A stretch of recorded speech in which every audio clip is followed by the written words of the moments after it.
무당 가운데에는 강신무가 있고 세순무가 있다 그러죠. 저도 그걸 들었습니다. 강신무라고 하는 것은 신내림 받은 무당이죠. 신내림 받아서 무업을 감당하는 사람을 강신무라 그러고, 그 가정이 무당 가문입니다. 무당 가문이어가지고 그 세습이 된 사람들을 세습무라 그렇게 얘기를 합니다. 강신무가 되는 데는 몇 개 과정이 있다 그러죠. 강신무는 먼저 신병을 알아야 된대요. 신병.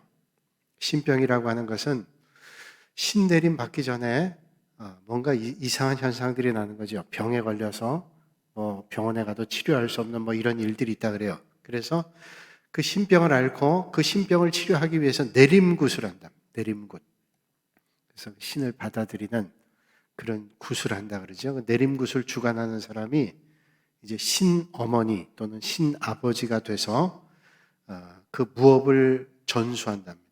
그러니까 신내림 받았다고 다 무당일 할 수 없잖아요. 그러니까 신어머니, 신아버지가 내림굿을 하고 난 다음에 그 무당일을 할 수 있도록 가르치는 거죠. 그래서 그 가르치는 과정을 겪어야 강신무의 일을 한다. 그렇게 흔히 얘기합니다.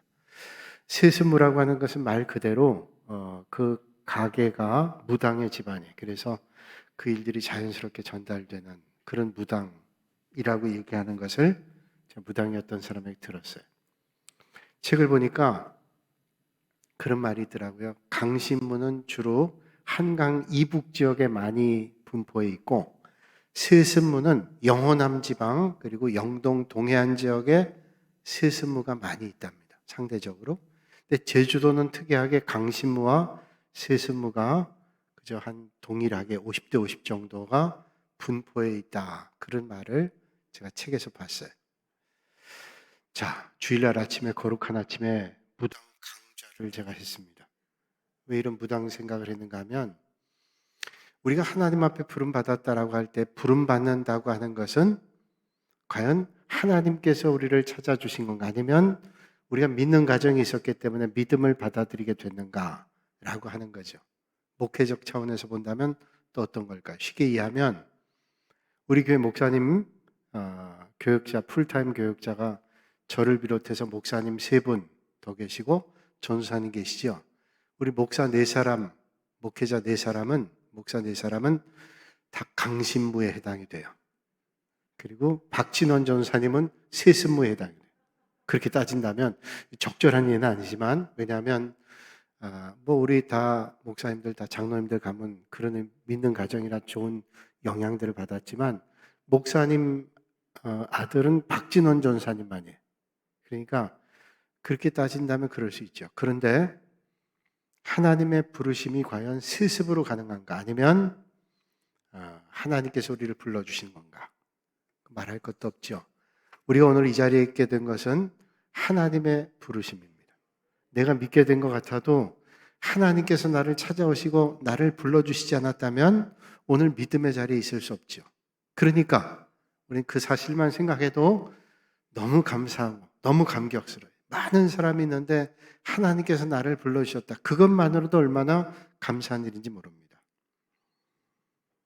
하나님의 부르심이 없이는 예수님을 주라고 고백할 수 없죠. 베드로가 마태복음 16장 16절에 주는 그리스도시요 살아계신 하나님의 아들이십니다 라고 고백할 때, 바요나 시몬아, 네가 그렇게 알게 된 것은 네가 아니라 주님께서 알게 하셨다 말씀하죠. 그런 의미에서 모든 성도들은 하나님께서 불러주신 소명을 받은 사람, 부름받은 사람. 오늘 이 자리에 하나님 앞에 예배드리는 예수님을 주라고 고백하는 사람은 다 하나님께서 불러주신 거예요. 그래서 우리는 은혜를 찬송하죠. 그럼에도 그 목회자가 된다라고 하는 것은 독특한 사역을 위해서 평신도의 소명과는 좀 구별되는 것이 있다는 것을 부인할 수 없습니다.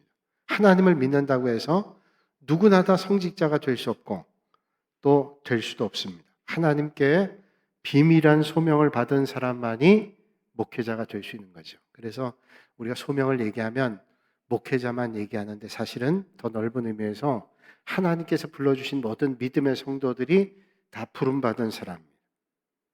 그러므로 부름받은 사람들은 비밀한 소명을 스스로 때때로 물어야 될 중요한 질문이 하나님께서 나를 불러주셨다. 내가 하나님 맡겨주신 일을 감당해야 된다. 이런 것들을 때때로 물어봐야 됩니다. 오늘 이 말씀을 준비하면서 하나님께서 저를 언제 불러주었는가 그걸 한번 생각해 봤어요. 제가 동북교회 부임해서 그런 말씀 언젠가 드린 적이 있는데 벌써 세월이 오래 갔고 교인들 가운데 80% 이상은 다 이제 바뀌었기 때문에 그 말씀을 또 해도 되리라고 생각합니다.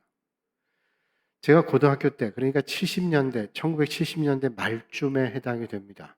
저희 가족이 경기도에 있는 청평에 그 호수가 있잖아요. 그 주변에 휴가를 갔는데 여름이었습니다. 저녁 때가 다가오는데 누군가 가족 가운데 한 분이 우리가 가까이 아주 유명한 기도원이 있는데 그 기도원 가서 오늘 자면 어떨까? 그래서 기도원을 가게 됐어요. 그렇다고 해서 기도원 가서 자는 일이 쉽지 않은데 어떻게 그렇게 됐습니다. 그날 기도원 가서 자기로 했는데 기도원이 그날 금요 철야기도회 하는 날이었습니다. 그래서 철야기도에 참석했는데 그 기도원이 바로 여기 계신 분 가운데 가보신 분들도 많이 계실 거예요. 그 청평에 있는 한얼산 기도원이라는 곳입니다. 그 당시에 아주 유명했던 목사님 계셨는데 이천성 목사님이 거기서 말씀 전하고 아주 은혜가 충만했습니다. 그 한얼산 기도원은 강대상이 아래쪽에 있고 교인들은 철야기도 할 때 산 언덕에 앉아서 위에서 이렇게 밑을 내려다보면서 예배에 참석했습니다. 한 새벽 2, 3시쯤 됐을까요? 항상 한참 집회가 무르익었을 때 그 이천성 목사님이 회중들 향해서 이런 말했습니다. 오늘 예배 참석하신 분 가운데 하나님께서 부르시는 분들이 계시는데 그 부름에 응답하시는 분들은 자리 일어나시면 자기가 기도해 주시겠다고 그렇게 말씀하셨어요. 예배 참석했는데 그 말씀을 듣고 마음속이 얼마나 뜨거워지는지 이러면 안 되는데 꾹 참고 있었는데 견딜 수가 없어서 자리에 일어났습니다. 기도를 받았어요. 그때 저만 일어난 게 아니라 저희 형도 일어났다 그래요.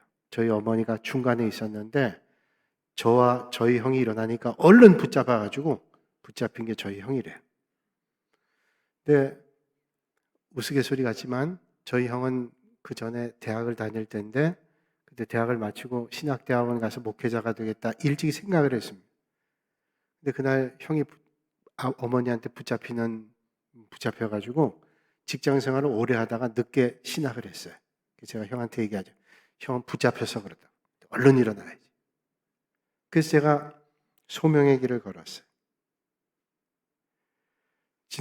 지지난주인가 제가 전주 어떤 교회 가서 말씀 전했습니다. 헌신 예배. 그때 그 목사님하고 이야기를 나눈 가운데 그 목사님께서도 제가 옛날에 섬기던 영락교회 전도사위를 모셨대요. 그래서 언젠가 횟수를 따져보니까 저보다 한 4년 선배가 돼요. 4년 전에 2년 동안 전도사로 계셨어요. 4년 뒤에 제가 2년 동안 전도사로 있었고 이런저런 이야기를 나누면서 더 반가웠습니다.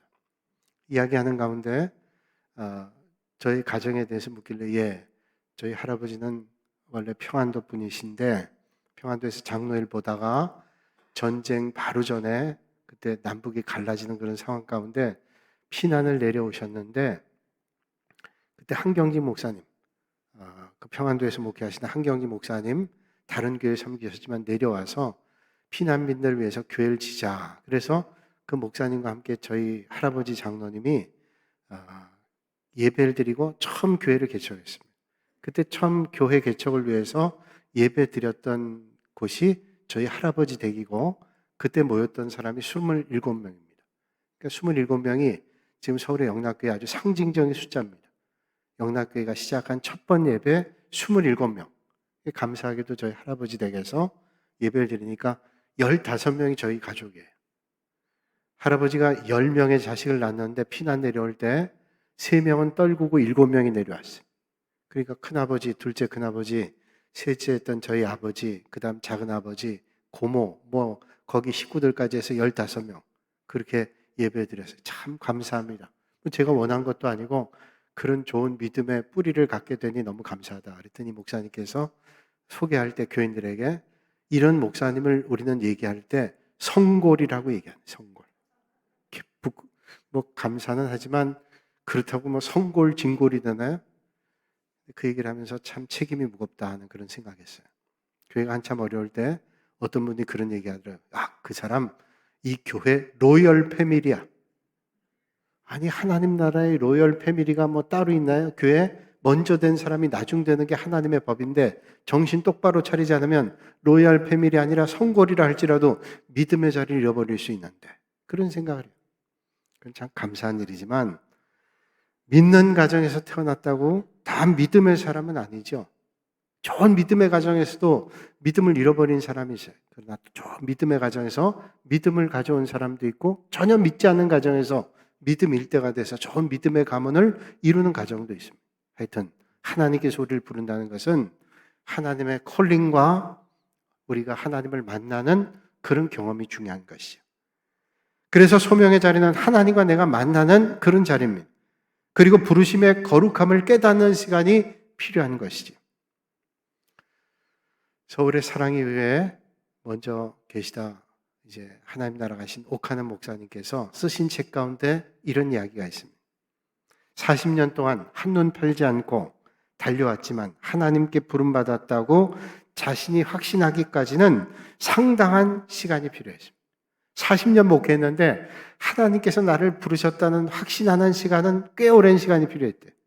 정말 하나님께서 나를 불러서 목사 안수를 받았나 하는 생각을 하신 적도 있다면, 그렇게 훌륭하신 목사님께서 40년 한눈 팔지 않고 목회를 했는데 어려움을 만날 때 혹시 그런 생각을 하실 때도 있었다는, 그러면서 그 어려움을 겪어 나가면서 소명에 대한 확신, 맡겨주신 사명에 대한 깨달음을 얻게 됐다는 거죠. 요즘에 우리 목회하는 친구 목사님들 가운데 어려움 당하는 목사님들이 좀 있습니다. 목회하면서 아주 힘겨운 일을 만나게 돼요. 너무 자존감 떨어지고 힘들어서 어려워하는 걸 듣기도 합니다. 어떤 데는 저하고 통화하기도 하고 만날 때도 있어요. 멀리 떨어져 있는 친구 목사님들 만날 수 없을 때도 있죠. 그런 목사님들이 뭐 엉터리 같은 목사님들 아니에요. 제가 할 땐 참 진실하고 신실하고 실력도 있는 그런 목사님인데 너무 목회만 하다 보니까, 진실하게 그 길만 하다 보니까 더 어려운 일을 겪지 않았나 그런 생각을 할 때도 있습니다. 그런 어려운 목사님 만나면 제가 또 전화를 해요. 전화를 해서 얘기합니다. 목사님 지금 어렵지만 지금 상황만 보지 않고 조금만 견디세요. 하나님께서 목사님을 부를 때에는 사명이 있는 거예요. 그 사명을 기억하시고 견디세요. 그러면 이겨낼 수 있습니다. 목사님들 그 얘기를 듣고 하면서 몇 번 얘기를 나누면서 그렇지 하고 견뎌냅니다. 전화할 때는 내가 이제 그만둬야 되겠습니다. 힘겹습니다. 어렵습니다. 했던 친구 목사님들이 한 달 뒤쯤 전화를 받으면 그때는 숨통이 끊어질 것 같은 어려움이었는데 이젠 숨통이 좀 튀었습니다. 견딜만 합니다. 그런 걸 많이 봐요. 소명이라고 하는 것은 절대로 쉽지 않죠. 하나님 맡기신 사명을 우리가 감당하는 건 절대로 쉽지 않습니다. 그러나 하나님께서 나를 불러주셨다는 사실을 분명하게 인식하면 이겨내요. 하나님께서 나를 부르셨다면 그 일을 감당할 수 있는 힘도 주시는 거죠. 그러니까 이겨냅니다. 그래서 저를 불러주셨구나 하는 사실을 그 일들을 통해서 깨닫게 돼요. 하나님께서 이래서 나를 이 자리에 부르셨구나 하는 사실을 깨닫게 되는 거죠. 그래서 콜링은 하나님께서 불러주신 사명을 감당하면서 깨닫게 될 때가 많아요. 소명이라는 것은, 하나님이 나를 불러주신 것은 이런 사명을 감당하기 위해서 나를 불러주셨구나 하는 사실을 하면서 감당하면서 확신하게 돼요. 그래서 사명을 감당하면서 확신하게 됩니다. 하나님이 나를 그래서 부르셨구나. 그래서 그 불러주심에 감격하고 깨닫는 시간이 되게 되죠. 그러나 이것은 부족함이 없다거나 연약함이 없다는 것은 아닙니다. 여전히 부족하고 연약함에도 불구하고 하나님께서 우리를 들어서 써주신다는, 오늘 이 아침에 하나님의 부름받고 나오신 여러분들, 하나님 맡겨주신 사명을 기억해서 하나님 앞에 아름답고 귀하게 쓰임받으실 수 있기를 주님의 이름으로 축복합니다. 우리가 사명을 감당하다 보면 하나님이 이래서 부르셨구나, 소명을 발견하게 되는 거죠. 우리 교회에 여러 해 전에 계셨던 한 부목사님에 대한 이야기입니다. 어린 시절 아버지가 교회 사찰 집사님으로 계셨는데 그 교회에서 교회 울타리 안에 사셨죠. 아마 힘든 일이 많았을 겁니다. 짐작만 해도 힘든 일이 많았을 거예요. 교회에서 이런 일도 하고 또 이런저런 일도 보면서 자랐습니다. 그리고 대학을 졸업하고 취직을 해서 직장 생활을 했습니다. 그러다가 소명감을 느끼고 목회자가 됐습니다. 늦게 신학대학원 들어가서 목사가 됐어요. 이 목사님은 대학에서 국문학도 전공하고 컴퓨터공학도 전공했어요. 컴퓨터공학 얼마나 좋아요. 컴퓨터 모든 직장에 다니는 사람들이 컴퓨터를 잘하면 유익할 거예요. 그 목사님 계실 때 저도 아주 큰 도움을 많이 받았어요. 또 목회자가 국문학을 한다. 우리말을 잘 사용한다. 참 좋을 거예요. 우리가 말을 많이 하니까 정확한 말을 한다는 게 얼마나 중요하겠어요. 참 좋은 목사님이었는데 이분은 세상적으로도 좋은 길이 많이 있었어요. 그러나 하나님의 부르심을 깨닫고 조금 늦게 신학을 하고 목사가 됐어요. 제가 그래서 권찰했던 거 어젠가 교인들에게 우리 목사님 참 좋은 점 많다고 이렇게 하나님 부름 받고 좋은 길 다 포기하고 이런 귀한 일을 해서 참 너무 감사하다 이렇게 칭찬한 적이 있어요. 목사님 그걸 어떻게 듣고는 교인들한테 그런 얘기 하더라. 목사님 저한테도 얘기하기를 목사님 저는 참 죄송한 마음이 큽니다. 왜냐하면 하나님께서 부르실 때 일찍 내가 순종하고 있어야 되는데 조금 돌아온 것을 내가 너무 죄송하게 생각한다. 아니 그 말이 저에겐 또 참 큰 은혜가 됐어요. 아, 참 이렇게 생각하는구나. 참 고맙게 생각했습니다. 생각해보면 이 목사님 나름 힘든 일이 많았을 거예요. 교회 울타리 아래 살면서 얼마나 어려웠겠어요. 목회자의 자녀도 많은 사람들이 바라보니까 힘든 일이 있었겠죠. 또 관리 집사, 사찰 집사는 자녀가 얼마나 힘들었겠어요. 다 주인 노릇하면서 하면 뭐 얘기할 것도 없이 힘들었을 게 뻔합니다. 저의 손이 큰처남 목사님이 손이 큰처남이 목사님인데 작년에 은퇴를 했습니다. 27년 동안 목회하다가 은퇴하고 원로 목사가 됐습니다. 원로 목사님 됐는데 저는 이제 그 은퇴하고 나서 나중에 얘기를 들었어요. 건네 들었는데 그 집에 아이들이 둘이 있는데 결혼을 요즘 시대로 보면 빨리 했어요. 20대 다 했습니다. 그래서 참 그 빨리 결혼하는 것도 참 은혜인데 그랬다 생각했는데 그 아이들한테 제 아내가 들었대요. 그래서 제가 건네 들었는데 교회 울타리 안에서 빨리 벗어날 수 있는 교회 울타리 안에 있는 사택에서 빨리 벗어날 수 있는 길은 결혼밖에 없다. 그래서 결혼했대요. 물론 그렇다고 막 결혼한 거 아니지만 그 얘기를 들으면서 그랬겠다. 요즘엔 저희 교회는 그래도 교회 울타리 안에 있지 않지만 사찰집산 교회 안에 있잖아요. 그거 얼마나 힘들어요. 옛날에 보면 교회 울타리 안에 있는 사택에 밤에 불이 켜져 있으면 목사님 댁에 불 켜져 있다고. 아니, 불 끄고 살아요? 불 꺼져 있으면 또 어디 갔다고. 그러니까 일거수일투족이 다 보인다는 게 얼마나 힘겨웠겠어요. 그런데 교회 울타리 안에서 사택에 살았으니 그 힘겨웠겠죠. 그거 하나만 들어도 쉽지 않았을 거예요. 아마 그 목사님도 그런 힘겨운 일들이 있었을 거예요. 이런 말씀을 준비하며 묵상하다가 조금 곁가지로 가는 얘기를 한번 해야 될 것 같아요. 얼마 전에 저희 딸아이가 그 대학교 후배 아이가 한 1년여 전에 대학교 후배 아이가 남자를 하나 소개해 줬습니다. 이 후배는 서울에 어떤 게 전도사로 있는데 그 교회 부목사님이 참 좋아서 저희 딸아이가 생각이 났대요. 그래서 한번 만났으면 좋겠다고. 그래서 저희 딸아이가 두 번도 얘기하지 않고 한 번에 나는 목사는 너. 그랬대요. 두 번도 얘기 안 하고. 근데 그 후배가 또 얼마 뒤에 한 번만 만나보라고. 너무 좋다고. 한 번만. 이 세 번을 그래가지고 그럼 한 번 만나주고 그러면 헤어지면 되겠다 생각했는데 한 번 만나고 와서 얘기하는데 어때? 저는 안 물었습니다. 제 하나 물어보니까 뭐 괜찮아 그러더니 1년이 지나니까 결혼해야 되겠대. 그 얘기를 들으면서 여러 가지 생각이 떠오르면서 이제 결혼하기로 해서 제가 휴대폰에다가 내가 결혼식 하는 날 어떤 감사하는 말 오신 분들께 인사를 해야 될까 휴대폰에다 끄적끄적 제가 그냥 생각나는 대로 적어서 메모해 놨습니다. 그래서 오신 날 잘 다듬어서 이렇게 인사를 해야지 라고 생각했는데 며칠 전부터는 결혼식 때 뭐 이렇게 인사를 길게 하나 목사님이 다 주례하실 때 얘기할 텐데 긴 소리 하지 말고 감사단 인사만 해야지 그렇게 생각했습니다.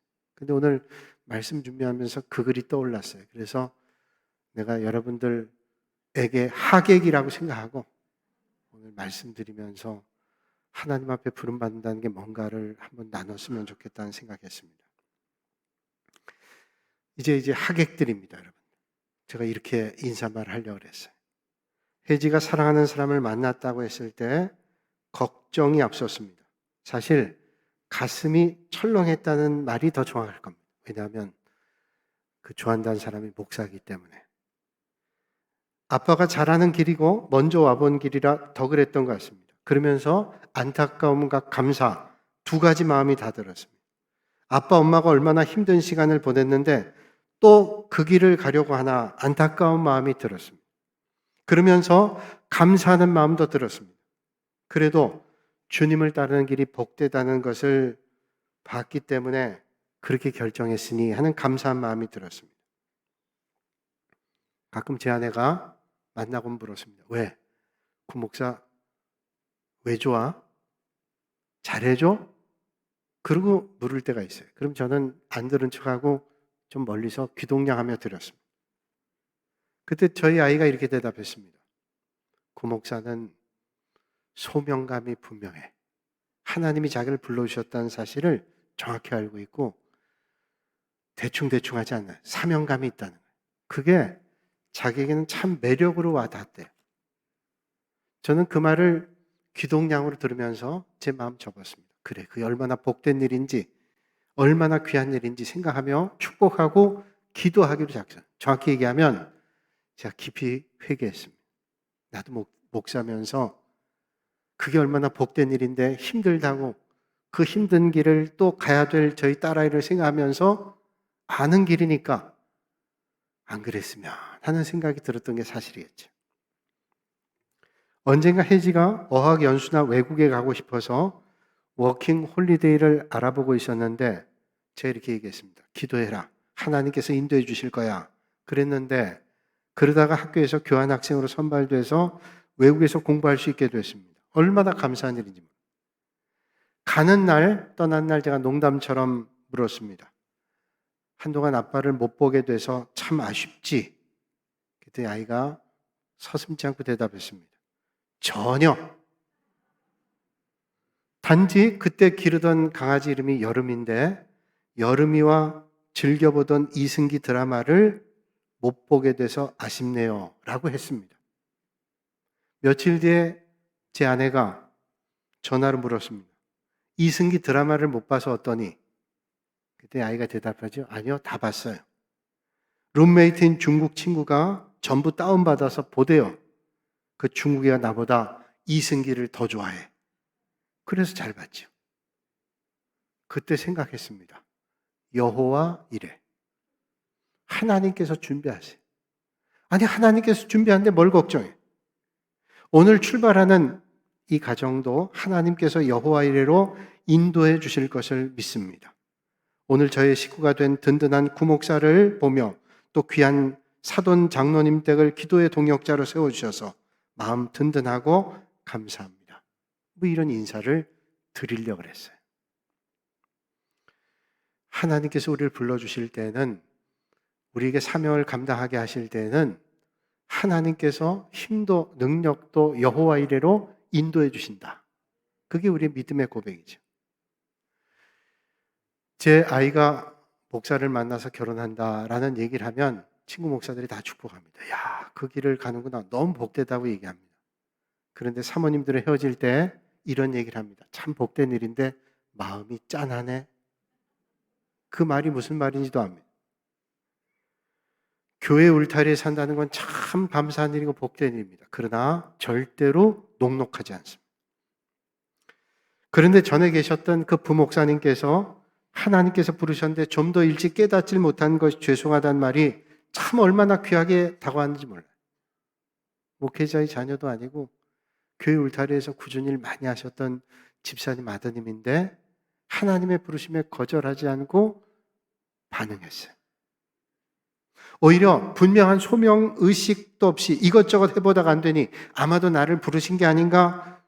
그러면서 떠넘기듯 신학교에 가고 목회자가 되는 것보다는 분명히 부르심을 깨닫고 사명의 길을 걷게 된 게 얼마나 하나님께 기쁨이 되겠습니까? 그렇다면 오늘 이 자리에 계신 여러분들은 누가 불러주셨는지, 오늘 여러분을 이 자리에 불러주신 분은 누굴까요? 바로 예수 그리스도, 우리의 주님이십니다. 그렇다면 불러주신 주님께서 여러분과 함께 하시지 않겠어요? 그 소명의식, 하나님께서 나를 불러주셨다는 사실을 꼭 잊지 않고 기억하셔 하나님의 부르심에 응답하시는 정말로 복 있는 삶을 사실 수 있기를 주님의 이름으로 축복합니다. 생각하면 많은 사람 가운데 나를 불러주셨다. 장점만 다 있는 거 아니에요. 단점과 연약함이 있는데도 나를 불러주셨다. 얼마나 감사하냐. 그런데 감사한데도 그 부르심에 응답하는 게 절대로 쉽지 않습니다. 믿음의 길 간다고 하면서도 믿음의 길도 얼마나 세속화가 되었는지, 믿는다고 하면서 그 믿음도 세상의 풍조로 다 무너져 버리는 그런 삶을 살게 됩니다. 세속적 생각이 교회 안에 들어와서 교회를 흔들려고 합니다. 우리가 잘 믿는다고 하면서도 소위 부흥 콤플렉스에 모두 매몰되어 있습니다. 교회가 부흥하는 일은 참 귀하고 복된 일입니다. 그런데 그 부흥을 양적 부흥으로만 생각해요. 그런데 정말로 중요한 것은 질적인 부흥, 영적으로 성장하는 거예요. 코로나19가 우리에게 어떤 의미에서는 우리를 돌아보게 하는 영적 부흥, 질적 부흥을 다시금 돌아보게 하는 은혜일 수도 있죠. 수적으로는 좀 떨어졌을지 몰라요. 그러나 우리의 믿음을 다시 한번 다지는 그런 축복의 자리, 이런 자리에 하나님의 말씀 앞으로 더 돌아가실 수 있는 여러분들이 되시기를 주님의 이름으로 축복합니다. 오스 기니스라는 사람은 이런 말을 했습니다. 문제는 우리에게 얼마나 많은 청중이 있느냐에 있지 않습니다. 얼마나 많은 청중이 있느냐가 아니라 어떤 청중을 가지고 있느냐, 이게 중요한 것입니다. 그 어떤 청중이란 하나님의 부르심에 귀를 기울이고 하나님의 뜻대로 살려고 애를 쓰며 살아가는 사람. 사랑하는 여러분, 여러분을 불러주신 하나님 앞에 어떤 믿음의 길을 걷고 계신지요? 하나님의 부르심에 응답해서 하나님의 뜻대로 하나님 기뻐하시는 믿음의 길을 걸어가실 수 있기를 주님의 이름으로 축복합니다. 생각하면 믿음의 길 걷는다는 게 얼마나 기쁘고 감사하고 행복한 일인지 모릅니다. 그러나 때로는 힘겨울 때도 있습니다. 세상 속에 믿음으로 산다는 것은 어떤 때는 손해를 감수해야 되기도 하고 십자가를 져야 될 때도 있고 어려운 일을 만날 때도 있습니다. 그러나 분명한 것은 하나님께서 불러주셨다는 소명이 분명한 사람은 절대로 낙심하지 않아요. 힘들죠, 어렵죠. 낙심하거나 좌절하지 않아요. 어떤 상황에도 하나님께서 불러주셨다는 사실을 분명히 인식하면 이겨낼 수 있습니다. 어떻게 그러면 낙심하지 않을 수 있어요? 그것은 무엇보다도 하나님께서 부르신 사명이 너무도 영광스럽기 때문에. 어려운 환경, 어려운 일을 만나도 낙심하지 않은 건 뭐예요? 하나님이 주신 영광이 너무너무 크기 때문에 낙심하지 않을 수 있어요. 고린도서 3장 7절 이하에 이렇게 말씀합니다. 돌에 써서 새긴 죽게 하는 율법, 조문의 직분도 영광이 있어 이스라엘 자손들은 모세의 얼굴이 없어질 영광 때문에 그 얼굴을 주목하지 못하였거든. 하물며 영의 직분은 더욱 영광이 있지 아니하겠는 정죄의 직분도 영광이 있은즉 의의 직분은 영광이 더욱 넘치려. 율법의 조문도 썩어 없어질 것도 영광이 있어요. 근데 하물며 의의 직분, 하나님의 영광의 직분이 영광이 없겠어요? 세상의 권세가 주는 직분도 권세가 있습니다만 그것과 비교할 수 없는 하늘과 땅의 모든 권세를 가지신 주님께서 여러분을 불러주셨어요. 그러므로 세상에 살지만 그 소명을 따라 살아갈 때 낙심하지 않을 수 있어요. 너무 영광스러워서 그 영광을 소망하며 오늘 담대하게 소명의 길을 걸으실 수 있기를 주님의 이름으로 축복합니다. 뿐만 아니라 부르신 자들에게 주시는 능력 때문에 하나님께서 우리를 부르실 때는 감당할 수 있는 능력과 은혜를 주십니다. 고린도서 4장 7절 이하에 말씀하시죠. 우리가 이 보배를 질그릇에 가졌으니 이는 심히 큰 능력은 하나님께 있고 우리에게 있지 아니함을 알게 하려 함이라. 우리가 사방으로 우겨쌈을 당하여도 쌓이지 아니하며 답답한 일을 당하여도 낙심하지 아니하며 박해를 받아도 버림받지 아니하며 거꾸러뜨림을 당하여도 망하지 아니하고 말씀했어요. 주님은 우리를 불러주실 뿐 아니라 능력도 주셨습니다. 질그릇 같아요. 깨지기 쉽습니다. 그런데 우리를 사용해 주셨습니다. 아무리 볼품없는 질그릇이라 할지라도 하나님께서 나와 함께 하시는데 더 이상 낙심할 이유가 없습니다. 하나님께서 일하시고 역사하시기 때문에. 여러분, 오늘 내가 연약해도 나를 들어 쓰시는 불러주신 그 주님 때문에 하나님의 역사 앞에 쓰임받으시는 여러분들이 꼭 되시기를 바랍니다. 여러분, 주님은 오늘 우리를 불러주셨어요. 불러주신 주님께서 우리를 통해서 일하시고 역사해 주실 겁니다. 그러므로 우리는 승리가 보장된 것이고 확실한 미래가 있습니다. 두려워할 게 없어요. 세상에는 많은 사람들이 오늘 두려워합니다. 어떤 광고를 보니까 3사람 가운데 1사람은 암으로 죽는데요. 그러니 보험을 들어야 된다. 그래요. 일리가 있어요. 그러나 암에 걸리든 그렇지 않든 언젠간 우리는 하나님 앞에 가요. 아무리 건강해도 세상에 염려 없는 사람 없습니다. 왜 사람은 염려와 두려움이 떠나지 않을까요? 미래가 보이지 않기 때문에, 내일을 알 수 없기 때문에 염려가 사라지지 않습니다. 그러나 주님께서 불러주신 사람들은 두려워할 게 없습니다. 왜냐하면 내일의 주인 되시는 주님께서 내일도 인도하시기 때문에, 내일 어떤 일을 만날지는 아무도 몰라요. 그러나 내일도 하나님께서 주관하시기 때문에 우린 두려워할 게 없습니다. 낙심하지 않습니다. 오늘 주님은 이 아침에 저와 여러분들에게 말씀하고 계십니다. 우리가 낙심하지 아니하노니 우리의 겉사람은 낡아지나 우리의 속사람은 날로 새로워지도다. 우리가 잠시 받는 환난에 경한 것이 지극히 크고 영광에 중한 것을 우리에게 이루게 함이니 우리가 주목하는 것은 보이는 것이 아니요 보이지 않는 것이니 보이는 것은 잠깐이요 보이지 않는 것은 영원함이니라. 이 축복의 말씀이 오늘 여러분의 삶에 생복이 되고 삶의 걸음이 되는 그런 복된 말씀 되시기를 주님의 이름으로 축복합니다. 거룩하신 아버지 하나님, 오늘도 이 아침에 저희를 불러주시고 많은 사람 가운데 너는 내 것이다 주님 불러주시고 오늘도 믿음의 자리에 있게 하시니 감사합니다. 그 소명의식을 분명히 가지고 맡겨주신 사명을 잘 감당하여 깨달음을 얻게 하시고 주님과 함께 동행하는, 그래서 담대하게 믿음의 길, 승리의 길 걷도록 인도하여 주시옵소서. 오늘도 주님 앞에 나올 때는 두려움 가운데, 낙심 가운데, 좌절 가운데 나왔다 할지라도 주님 오늘도 우리를 불러주시고 믿음의 자리에 있게 한 것을 기억하며 담대하게 세상에 나가 승리하는 믿음의 성도들이 되게 하여 주시옵소서. 예수님의 이름으로 기도하옵나이다. 아멘.